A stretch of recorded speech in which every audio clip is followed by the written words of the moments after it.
जोहार नमस्कार। झारखंड के सुर्खियों में आप सभी का स्वागत है। आइए चलते हैं आज की सुर्खियों की ओर।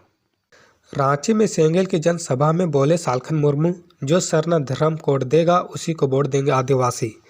आदिवासी सेंगेल अभियान में सरना धर्म कोड जनसभा में झारखंड, बिहार, पश्चिम बंगाल, उड़ीसा, असम, त्रिपुरा, अरुणाचल प्रदेश से बड़ी संख्या में आदिवासी शामिल हुए। देश के 15 करोड़ आदिवासियों के लिए सरना धर्म कोड की मांग की। इस अवसर पर राष्ट्रीय अध्यक्ष पूर्व सांसद सालखन मुर्मू ने कहा कि संसद के शीतकालीन सत्र में भाजपा या कांग्रेस जो पार्टी सरना धर्म कोड की बात करेगी, आगामी लोकसभा चुनाव में देश के आदिवासी उस पार्टी को वोट देंगे।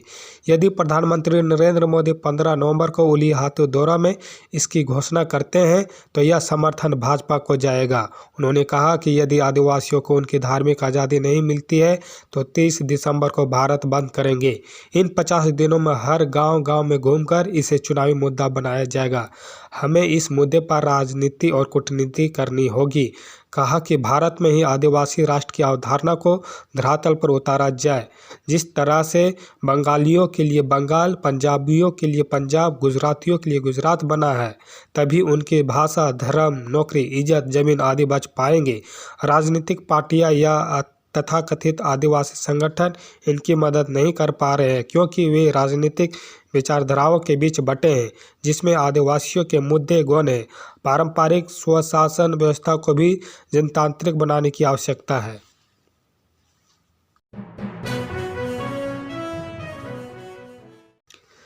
15 नवंबर से झारखंड में चना दाल 1 रुपये किलो, वित्त मंत्री ने किया ऐलान।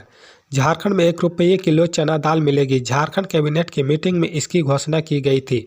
अब इस बारे में वित्त मंत्री रामेश्वर उरांव का बयान सामने आया है। मंत्री ने बताया कि इसकी शुरुआत झारखंड स्थापना दिवस यानी 15 नवंबर से होगी। हालांकि सभी को इसका लाभ नहीं मिलेगा। झारखंड राज्य खाद्य सुरक्षा योजना में शामिल लाभुकों को ही इसका लाभ मिलेगा।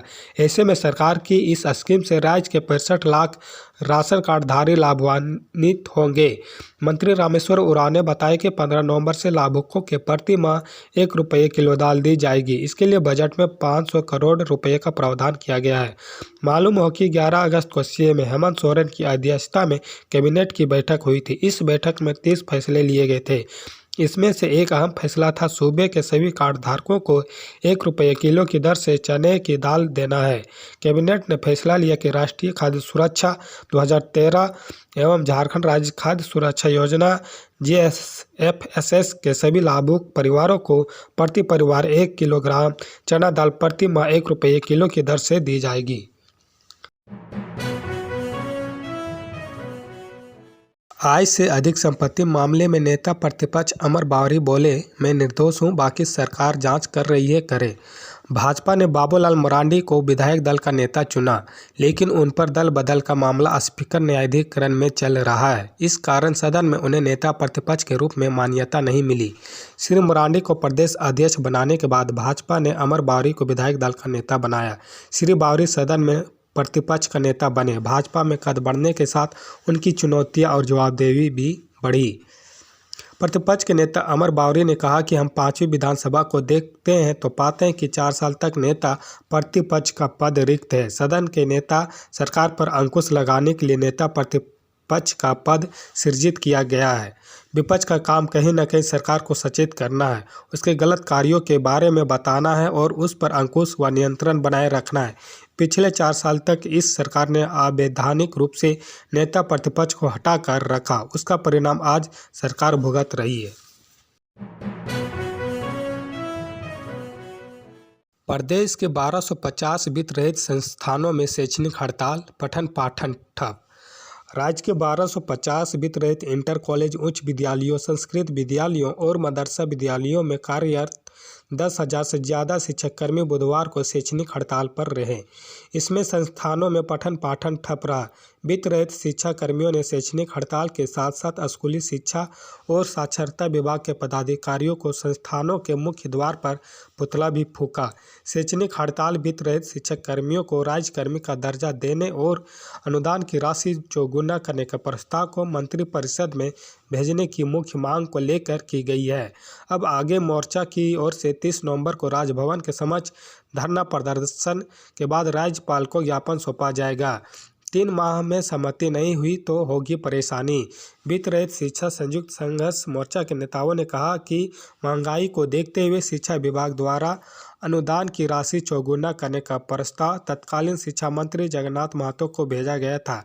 विभागीय मंत्री ने प्रस्ताव को अनुमोदित करते हुए अविलंब विधि और वित्त की सहमति लेकर मंत्री परिषद में भेजने का निर्देश दिया था।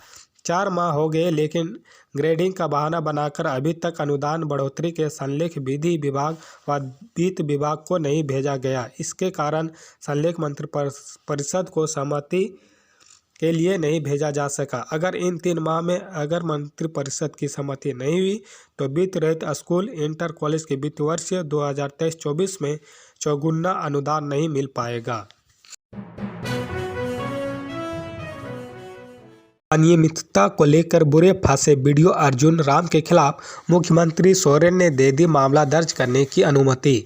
मुख्यमंत्री हेमंत सोरेन ने बालूमाथ के तत्कालीन प्रखंड विकास पदाधिकारी अर्जुन राम के खिलाफ मामला दर्ज करने की अनुमति प्रदान कर दी है। अर्जुन पर बिना टेंडर के लाखों की सामग्री खरीदने का आरोप है। गौरतलब है कि इंदिरा आवास योजना के तहत शौचालय निर्माण में अनियमितता के आरोप में बालूमाथ के तत्कालीन प्रखंड विकास पदाधिकारी अर्जुन राम बुरे फंस गए हैं। उन्हें बालूमाथ थाना में कांड संख्या 9/2016 दर्ज प्राथमिक के आधार पर आरोपित बनाया गया था।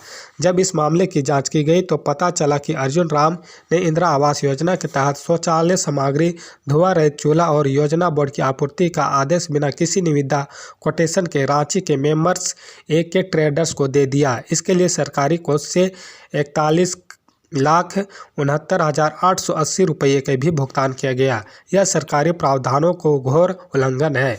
यह मामला जब सामने आया तो इसकी जिला स्तर पर जांच कराई गई। इसके बाद अर्जुन राम पर सरकारी पद का दुरुपयोग, आपराधिक षड्यंत्र, धोखाधड़ी एवं प्रक्रियाओं का उल्लंघन करते हुए सुनियोजित ढंग से साजिश के तहत वित्तीय अनियमितता करते हुए सरकारी राशि गबन करने का आरोप लगाया।